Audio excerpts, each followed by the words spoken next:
Ma femme m'a remis les papiers du divorce dans mon vestiaire d'usine. Mon directeur se tenait derrière elle. Il souriait. Aucun des deux ne savait que j'avais hérité, 48 heures plus tôt, de la totalité du groupe industriel dans lequel il travaillait depuis 20 ans. Ni de ses filiales, ni de ses entrepôts, ni de son propre poste. J'ai pris le stylo. J'ai signé les papiers sans dire un mot. 90 jours plus tard, j'ai présidé le premier conseil d'administration de ma vie. La chaise au bout de la table était la mienne. Il était assis à mi-chemin. Et quand il a compris ce qui se passait, la couleur de son visage a changé d'une façon que je n'oublierai jamais. Je m'appelle Mathieu Renard. J'ai 44 ans. Pendant 13 ans, j'ai travaillé comme superviseur logistique dans un entrepôt de distribution industrielle à Clermont. 13 ans à gérer des équipes, à traiter des commandes, à porter des bottes à embout d'acier du lundi au vendredi. Parfois le samedi. Parfois le dimanche quand quelqu'un était absent et qu'il fallait combler. Ma femme, Isabelle, m'avait épousée quand nous avions l'un et l'autre 30 ans. Elle était belle, ambitieuse et patiente, jusqu'au moment où elle a décidé de ne plus l'être. Mon directeur s'appelait Renaud Castillo. Il avait 53 ans. Il portait des costumes qui coûtaient plus cher que mon loyer mensuel. Et il avait passé 3 ans à me traiter comme quelqu'un dont la présence était tolérée mais jamais vraiment nécessaire. Voilà qui j'étais. Du moins, voilà qui il croyait que j'étais. Ce mardi-là avait commencé comme tous les autres. Réveil à 5h20, café fort. Trajet de 22 minutes dans le noir de novembre. Le ciel de Clermont en novembre, c'est gris de la même façon que le béton des parkings. Uniforme absolu indifférent. J'avais fait mon service du matin, traité des bons de livraison, géré une discorde entre 2 membres d'équipe sur l'affectation des zones, mangé un sandwich au jambon acheté à la supérette d'en face parce que le distributeur automatique de la salle de pause avait avalé mes 2,40 € sans rien rendre. Le code d'erreur clignotait. 2,04 €. 2,40 € perdus. C'est le détail sur lequel mon esprit revenait encore et encore ce soir-là, une fois que tout le reste s'était passé. Pas Isabelle. Pas Renaud. Le distributeur. 2,40 € disparu dans une machine qui ne rend pas de monnaie et ne s'excuse pas. À 14h30. J'étais dans la salle de pause avec 2 collègues, Thierry et une nouvelle arrivée dont je n'avais pas encore retenu le prénom, quand la porte s'est ouverte. J'ai d'abord entendu les chaussures, le son particulier, précis, de talons hauts sur du lino industriel. Isabelle ne portait pas de talons en semaine. Elle avait toujours dit que les talons, c'était pour les gens qui n'avaient pas à marcher pour vivre. Ces chaussures-là n'appartenaient pas à la garde-robe que je connaissais. Je me suis retournée lentement.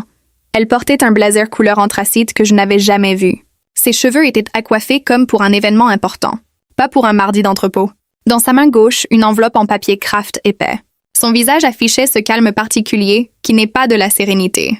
C'est le calme de quelqu'un qui a tout décidé, tout répété et qui exécute. Elle n'était pas venue seule. Derrière elle, appuyé contre le chambranle de la porte avec cette désinvolture calculée qu'il avait lors des comités de direction, se tenait Renaud Castillo, les bras croisés, le regard légèrement au-dessus du mien, comme toujours. Elle a posé l'enveloppe sur la table de la salle de pause. Elle l'a fait glisser vers moi du même geste comptant un reçu à un caissier. « Mathieu », sa voix était posée. « Nous devons régler ça aujourd'hui. » J'ai regardé l'enveloppe. Demande en divorce. Mon nom complet imprimé en haut. La date inscrite dedans remontait à 17 jours. Elle portait ses papiers depuis 17 jours. La salle de pause était devenue silencieuse de cette façon spéciale que prennent les espaces collectifs quand quelque chose de privé s'y passe publiquement. Thierry regardait son téléphone avec une concentration qu'il n'avait certainement pas devant ses tableaux de livraison. La nouvelle arrivée avait trouvé quelque chose d'urgent dans sa tasse de café. Renaud n'avait pas bougé de l'embrasure. Il n'avait pas besoin de se déplacer. Sa simple présence était la déclaration « Tu fais ça ici ». Ce n'était pas une question. « Je voulais que tu reçoives les documents en main propre », a dit Isabelle. « Tu évites toujours ce que tu ne veux pas affronter. » Je me suis tournée vers elle. J'ai gardé ma voix basse. Le genre de basse qui n'invite pas à l'escalade. « De quoi s'agit-il, Isabelle ?» Elle a expiré. Lentement. Elle avait répété cette expiration aussi. Il s'agit de 13 ans à attendre que les choses changent. Il s'agit de conversations sur l'avenir qui se terminent toujours par « encore un peu de patience ». Il s'agit du fait que j'ai 44 ans et que je ne veux plus attendre la vie que j'aurais dû avoir. Elle a marqué une pause. J'ai fini d'attendre Mathieu. Renaud s'est redressé légèrement. Il n'a rien dit. Il n'en avait pas besoin. Son silence était une ponctuation. Tu me quittes pour lui.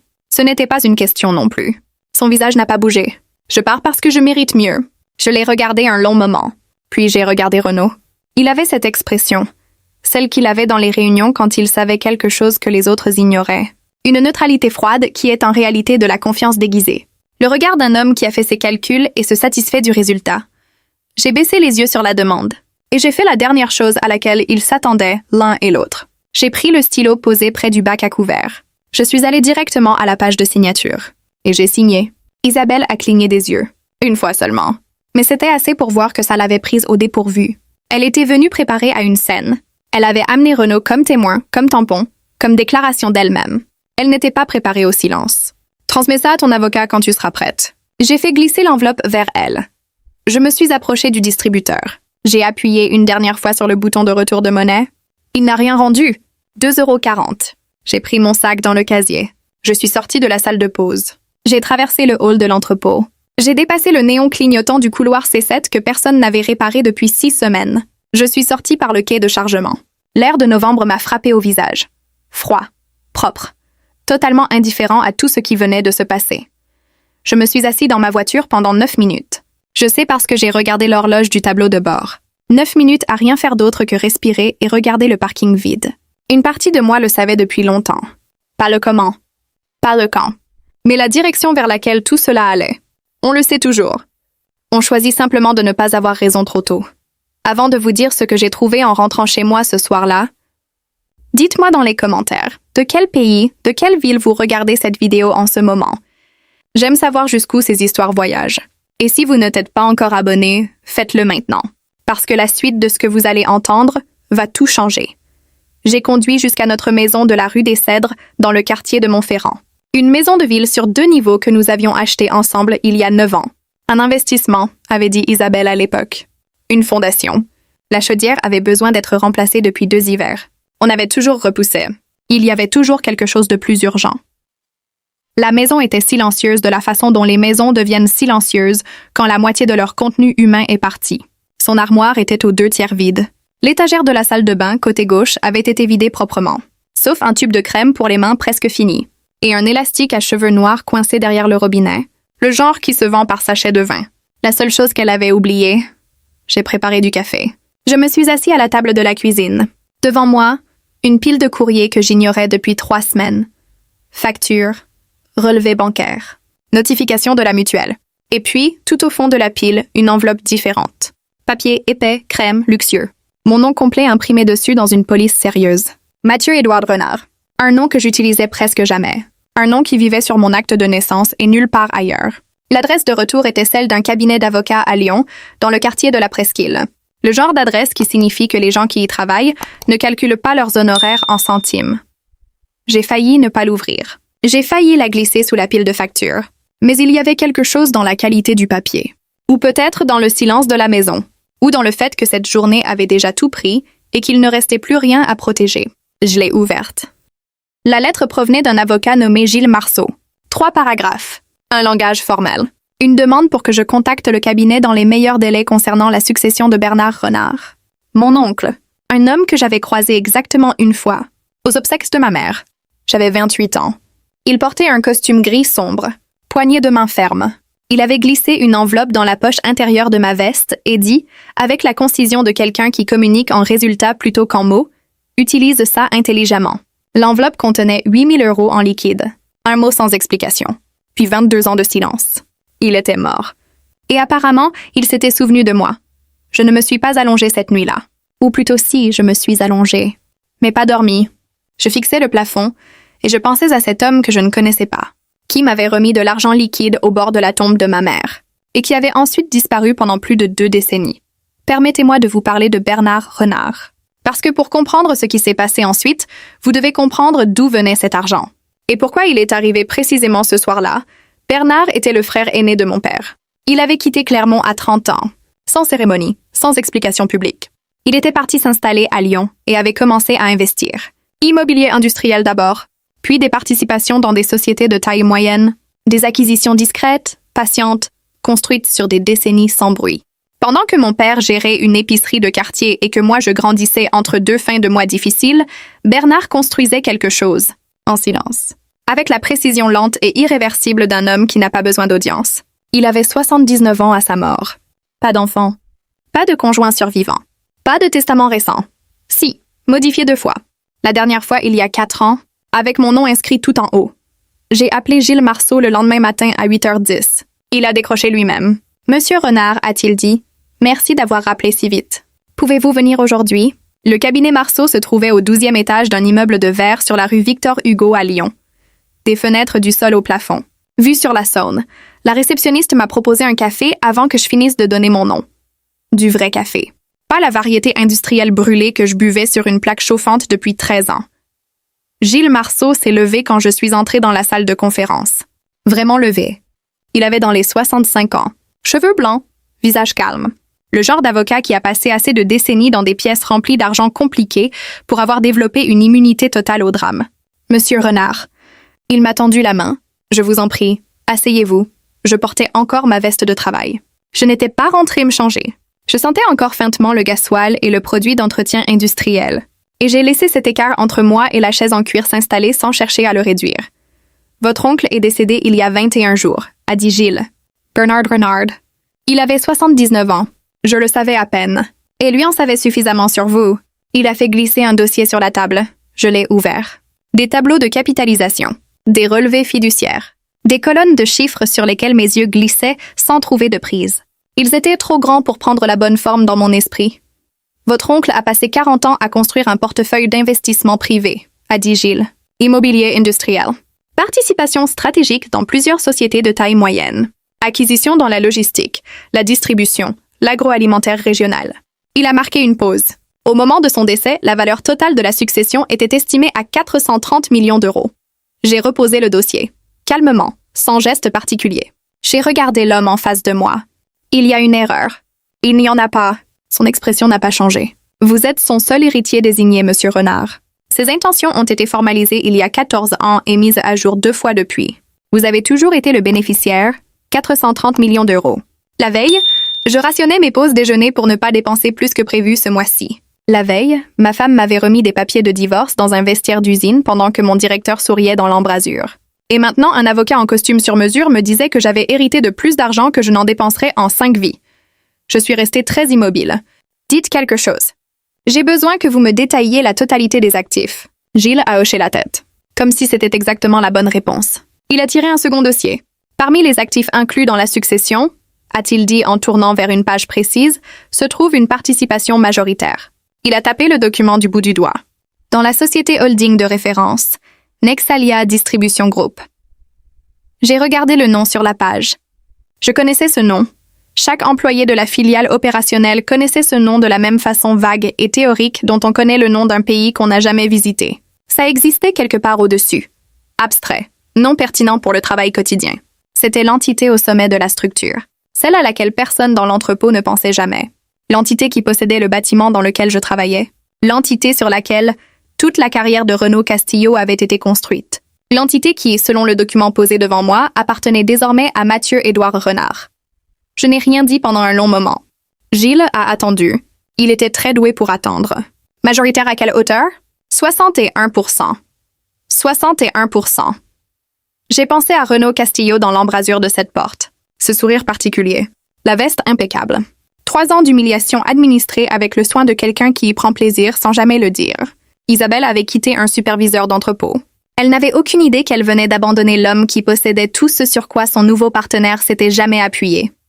J'ai fermé le dossier. Gilles, ai-je dit. Il me faut 90 jours. La première chose que j'ai faite a été de ne rien faire. Ça surprend les gens quand je le dis. Ils veulent que l'histoire s'emballe immédiatement. Ils veulent la confrontation, le retournement, la mécanique satisfaisante de la délivrance mise en mouvement. Je comprends cette impulsion. Je l'ai ressentie aussi. Assis dans cette salle de conférence avec la ville, de Lyon visible par les grandes fenêtres, et ma vie entière réarrangée, dans une forme pour laquelle je n'avais pas encore de nom, mais j'avais passé 13 ans à observer ce qui arrivait aux hommes qui agissaient trop vite. Renaud Castillo était le plus parfait exemple de cette catégorie. Il faisait du bruit. Il laissait des traces. Il confondait l'urgence avec le pouvoir. Et il passait ensuite des mois à nettoyer les dégâts de sa propre précipitation. Je n'allais pas reproduire cette erreur. Vous possédez 61% de tout ce qu'il a jamais construit. Vous pouvez vous permettre d'être patient? Je suis rentrée à Clermont. J'ai préparé des œufs sur le plat. Des tartines. Le repas par défaut de quelqu'un qui vit seul dans une maison trop grande. Je me suis assis à la table de la cuisine et j'ai réfléchi. Pas à Isabelle. Pas à Renaud. Pas aux chiffres dans ce dossier qui ressemblait encore au PIB d'un pays que je n'avais pas visité. J'ai réfléchi à Bernard Renard. Un homme que je n'avais croisé qu'une fois. qui m'avait remis 8 000 € liquides au bord de la tombe de ma mère, puis s'était évaporé pendant 22 ans. Il en savait suffisamment sur vous. C'est ce que Gilles avait dit, et je n'arrêtais pas d'y revenir. Qu'est-ce que Bernard avait exactement observé? Il m'avait vu à 30 ans, à des funérailles. Il m'avait envoyé de l'argent sans explication. Et puis, il avait passé 14 ans à prendre des dispositions légales pour me léguer l'intégralité de ce qu'il avait construit. Que voit un homme en un autre homme pour l'amener à une telle certitude à travers les décennies, la distance et le silence? Je n'avais pas de réponse, mais j'y ai longuement réfléchi dans le calme d'une maison qui était devenue très honnête, très vite. Le lendemain matin, je suis retournée au travail. Mon collègue Sébastien Duval m'a rejoint à l'entrée du vestiaire. Sébastien et moi travaillions ensemble sur le quai de chargement depuis 7 ans. Il avait l'expression d'un homme qui avait assisté à quelque chose de difficile et qui ne savait pas si la personne concernée voulait en parler. Mathieu. Il m'a posé la main sur l'épaule. « T'as pas besoin d'être là aujourd'hui. Je sais que Renaud a... » Il s'est arrêté. L'ambiance là-dedans est bizarre depuis hier. J'ai fait mon service.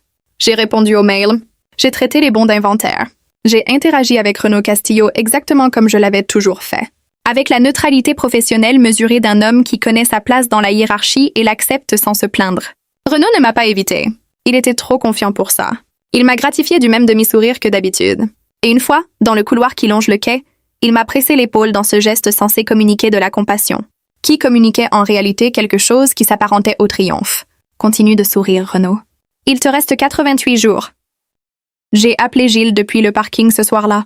Je veux un audit complet du groupe. Tout.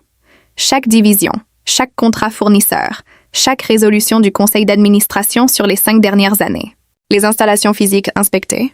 Les dossiers RH examinés. La documentation de conformité sécurité extraite intégralement. Un silence. C'est une opération considérable, Mathieu. Je sais.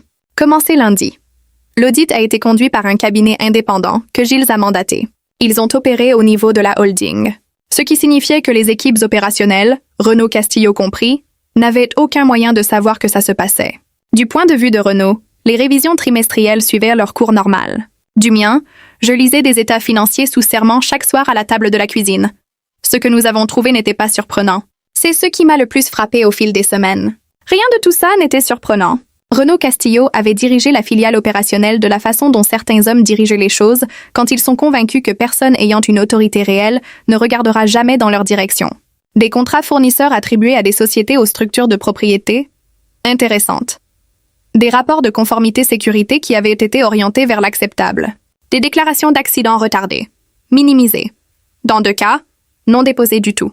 4 règlements RH en 5 ans, enfouis dans les lignes de dépenses opérationnelles sans divulgation au conseil d'administration. Des structures de primes pour les cadres ajustées à la hausse discrètement, pendant que des demandes de budget pour l'entrepôt, dont la demande de Sébastien pour des équipements de sécurité, étaient refusées. J'ai pensé à Sébastien quand j'ai lu ça. 7 ans à travailler côté de cet homme. 7 ans à le voir faire son travail avec cette compétence tranquille qui ne se remarque jamais parce qu'elle ne vacille jamais. 4 ans de demandes soumises pour du matériel de sécurité de base, refusées à chaque fois sans explication, pendant que la ligne des primes cadres augmentait de 9% par an. Ça, c'est personnel. Renaud, spécifiquement. Ça, c'est personnel. Isabelle a appelé un jeudi soir, fin de la 4e semaine. J'étais à la table de la cuisine. Des documents d'audit étalés sur la moitié de la surface. J'ai laissé sonner 4 fois avant de décrocher. Mathieu. Sa voix avait cette qualité précautionneuse qu'elle prenait quand elle avait réfléchi à ce qu'elle voulait dire avant de parler. Je voulais juste m'assurer que tu allais bien. Je vais bien, Isabelle. Je sais que ça s'est passé vite et Elle a marqué une pause. Je ne voulais pas être cruelle. Elle ne voulait pas être cruelle. Elle m'avait amené Renaud dans mon vestiaire d'usine. Je vais sincèrement bien, ai-je dit. Comment vas-tu, toi? Elle a semblé déstabilisée par la question. Un court silence. Je vais bien. Les choses vont. J'en suis ravie. Tu es toujours dans la maison? Pour l'instant. Un autre silence, plus long. Tu sembles différent. Ah bon, plus calme. Avant, tu portais toujours quelque chose de lourd. Tu sembles plus léger. Je le suis, ou je le serai. Donne-moi 60 jours. Elle a dit qu'elle demanderait à son avocat de me contacter pour la question de la maison. J'ai dit que c'était très bien. Je lui ai souhaité le meilleur. Et je le pensais. Sans aucune chaleur. J'ai raccroché et je suis retournée au document d'audit. Avant de vous dire ce qui s'est passé dans cette salle du conseil d'administration, laissez un commentaire maintenant. Dites-moi, qu'est-ce que vous auriez fait avec 61% d'une entreprise dirigée par l'homme qui était avec votre femme? Je lis tous les commentaires. Et si vous ne vous êtes pas encore abonné, c'est le moment. Parce qu'ici, les histoires ne s'arrêtent pas. La 7e semaine, le tableau était complet. Gilles a présenté les conclusions lors d'une réunion de 3 heures dans la même salle de conférence. Cette fois, je me suis assis en bout de table. Pas à mi-chemin. En bout, 12 catégories de manquements documentés. 9 déclarations sous serment d'employés actuels et anciens qui attendaient que quelqu'un avec une autorité réelle regarde enfin dans leur direction. Le risque civil est significatif, a dit Gilles. Un renvoi pénal est envisageable pour les violations de réglementation sécurité au travail, selon l'appréciation du procureur. Les irrégularités financières sont documentées et prouvables. Les accords de règlement constituent une responsabilité distincte. Quelle est sa situation actuelle? Ai-je demandé. Gilles a réfléchi. Il est confiant. Il n'a aucune raison de ne pas l'être. Pour autant qu'il sache, la structure de propriété n'a pas changé et il s'agit d'une révision trimestrielle ordinaire. Faites en sorte que ça reste ainsi jusqu'à la réunion. J'ai redressé le dossier devant moi. Je veux que le conseil d'administration soit programmé comme une transition de propriété et une révision stratégique. Language standard. Rien qui modifie sa préparation. Compris? Et Gilles? Je l'ai regardé directement. Je veux que le bon de commande pour les équipements de sécurité de l'entrepôt soit approuvé avant la réunion. Sur les comptes de la succession si nécessaire. Ça fait 4 ans qu'ils attendent du matériel de base. Gilles a écrit quelque chose dans son blog. Il n'a pas commenté. C'est l'une des choses que j'appréciais chez lui. Il ne commentait pas sur le fond. Ce soir-là, j'ai conduit jusqu'à la maison de Sébastien. Il habitait à 17 minutes de chez moi, dans un quartier résidentiel du côté de Roya. Maison de plain-pied, vélo d'enfant dans l'allée. J'ai frappé à 19h15. Il a répondu dans un sweatshirt, tenant une bière, avec le regard de quelqu'un qui ne vous attendait pas mais qui n'est pas non plus surpris que vous soyez là. Mathieu, entre. Sa femme Carole a apporté du café sans qu'on le lui demande, puis a quitté discrètement la pièce avec le tact particulier d'une femme qui comprend quand son mari a besoin d'espace. J'ai tout dit à Sébastien. Pas tout, pas les chiffres précis, pas l'ampleur totale de la succession, mais assez. Assez pour qu'il comprenne que sa demande de matériel de sécurité avait été retrouvée, documentée et approuvée. Assez pour qu'il comprenne que les choses chez Nexalia allaient changer d'une façon qu'il ne pouvait pas encore voir, mais en laquelle il pouvait avoir confiance. Il est resté silencieux un long moment. « Tu es en train de me dire, a-t-il dit lentement, que ton oncle t'a laissé l'entreprise. La holding, oui. Et Renaud? » Sébastien a regardé sa tasse. Puis il m'a regardé. « Dans combien de temps? » 3 jours. Il a hoché la tête une seule fois. Ce hochement de tête qui n'a besoin d'aucun ajout. Le matériel, a-t-il dit. Déjà commandé, il a expiré par le nez. Quelque chose qui n'était pas tout à fait un rire. 4 ans, Mathieu. Je sais. 4 ans à se faire répondre, problème de budget. Je sais. Nous sommes restés silencieux un moment. Dehors, une voiture est passée dans la rue. Tu ne vas pas faire de bruit là-dedans, a dit Sébastien. Ce n'était pas une question. Non. Bien. Il m'a regardé. Les hommes comme Renaud, ils savent gérer le bruit. Ils ont passé leur carrière à gérer le bruit. C'est le silence qui les effraie. Il me restait 3 jours. J'ai sorti mon costume du fond de la penderie. Un costume gris anthracite acheté il y a 7 ans pour le mariage d'un ami. Porté 2 fois depuis. Je l'avais fait nettoyer et repasser dans la semaine. Je l'avais récupéré la veille et accroché à la porte de la chambre. Je l'avais regardé un moment avant d'éteindre la lumière. Demain. Il pleuvait le matin de la réunion. Pas une pluie douce. Cette pluie de novembre qui descend depuis les reliefs du Massif central avec l'intention spécifique de rendre tout gris et honnête. Le genre de temps qui dépouille, qui enlève les versions de vous-même que vous entretenez et ne laisse que ce qu'il y a en dessous. Je me suis regardée dans le miroir de la salle de bain à 6h15. Un homme de 44 ans qui avait travaillé 13 ans dans un entrepôt et qui avait passé 90 jours à se préparer à entrer dans une pièce à laquelle il avait parfaitement le droit d'entrer. J'ai ressenti quelque chose pour lequel je n'avais pas de nom précis. Pas de l'excitation, pas de la colère.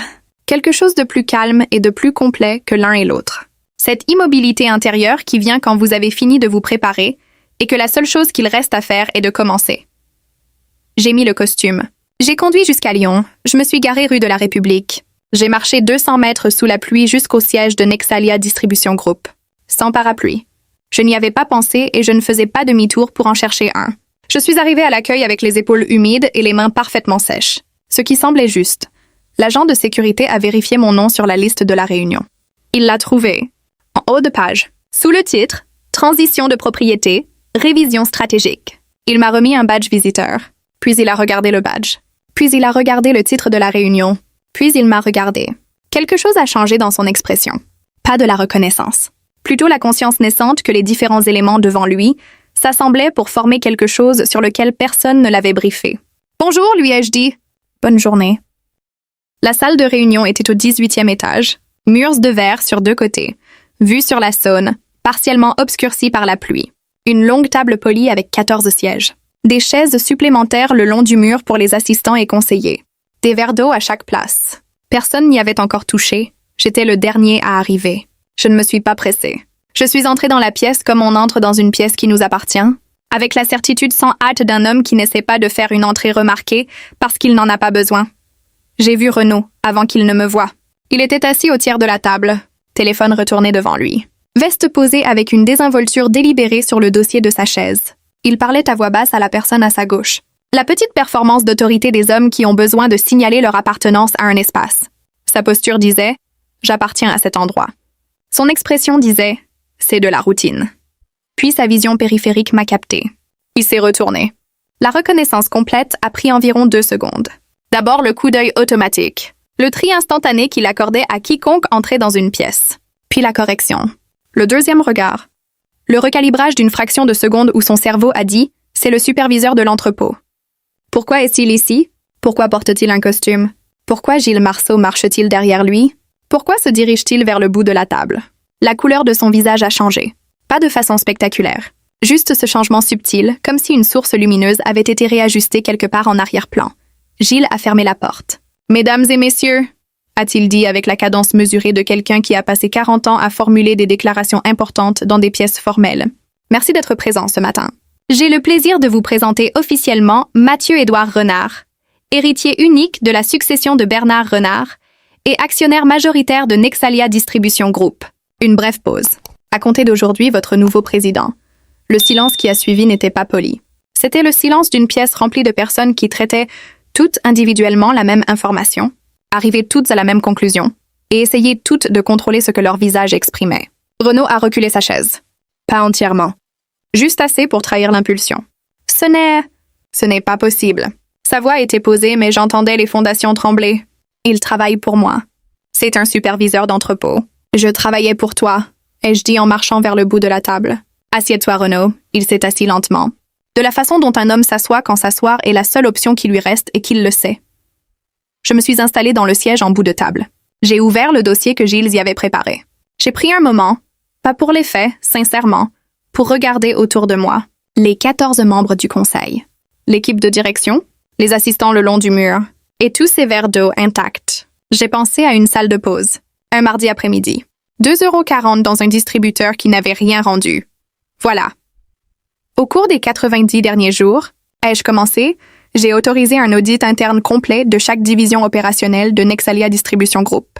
Je veux être direct sur ce que nous avons trouvé, parce que je pense que la franchise est la seule chose qui serve chacun dans cette pièce. J'ai activé la télécommande.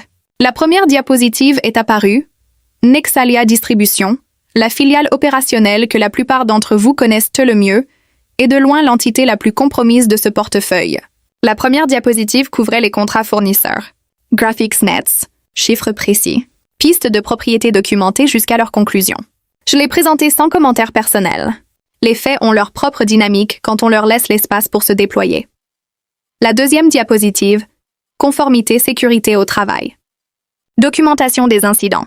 Les 2 accidents non déclarés. La chronologie comparée des événements versus celle des ajustements de primes pour les cadres. À la 3e diapositive, personne dans la pièce ne se comportait plus normalement. La mâchoire de Renaud était serrée. Je pouvais voir les calculs derrière ses yeux. L'évaluation rapide de ce que j'avais, de ce que je pouvais prouver, de quelles étaient ses options. Il avait le regard d'un homme qui n'avait sincèrement jamais cru que ce jour était possible et qui devait maintenant intégrer son arrivée en temps réel. Ces chiffres sont présentés de façon inexacte, a-t-il dit sèchement. Vous ne comprenez pas la complexité opérationnelle. J'en comprends suffisamment, ai-je dit sans élever la voix, pour savoir que vous avez validé un ajustement de votre propre rémunération de 38 000 € 11 jours après avoir refusé une commande de matériel de sécurité pour l'équipe de l'entrepôt. Une commande soumise chaque année pendant 4 années consécutives. J'ai laissé ça s'installer. Sébastien Duval a soumis cette demande pour la première fois en septembre 2020. Vous l'avez refusé à chaque fois. Problème de budget, disiez-vous? La pièce était complètement immobile. J'ai continué. 9 déclarations sous serment d'employés actuels et anciens. Des relevés bancaires. Des conflits d'intérêts documentés dans des contrats fournisseurs. Des emails internes rédigés, depuis le propre compte de Renaud Castillo conseillant la direction RH sur la façon de minimiser la visibilité de 3 règlements. Distinct, nom, date, montant, signature, je n'ai pas élevé la voix une seule fois. Je n'en avais pas besoin. Des preuves correctement organisées et patiemment délivrées n'ont pas besoin de volume. Quand j'ai fermé le dernier dossier, la pièce semblait différente de ce qu'elle avait été quand je l'avais ouverte, comme si quelque chose de structurel avait bougé et que tout le monde recalibrait discrètement le poids auquel il pouvait faire confiance. Renaud. Je l'ai regardé directement. Votre poste chez Nexalia Distribution Group est résilié avec effet immédiat pour faute grave. Vous êtes interdit d'accès à tous les locaux du groupe. Vos accréditations seront révoquées à la clôture de cette réunion. L'indemnité de licenciement est refusée en application des clauses de faute de votre contrat. Cette affaire est transmise à notre conseil juridique pour évaluation des responsabilités civiles et, selon l'appréciation du parquet, pénal. Il s'est levé si vite que sa chaise a roulé en arrière et heurté le mur. C'est personnel. Sa voix avait perdu son registre de direction. Ce n'était plus qu'une voix. C'est à cause d'Isabelle. C'est de la vengeance. Je l'ai regardé. Non, c'est ce à quoi ressemble la responsabilité quand la bonne personne a enfin l'autorité de l'exiger. J'ai regardé la porte. La sécurité est dehors, il est parti. Sans élégance. Mais il est parti. La réunion s'est conclue 85 minutes plus tard par une résolution unanime officialisant la transition de propriété et autorisant une révision opérationnelle complète de toutes les filiales de Nexalia. Gilles a géré les éléments procéduraux avec l'efficacité de quelqu'un qui s'était préparé à toutes les éventualités. Je suis descendue par l'ascenseur seul. Le hall était silencieux. La pluie s'était arrêtée à un moment pendant la réunion.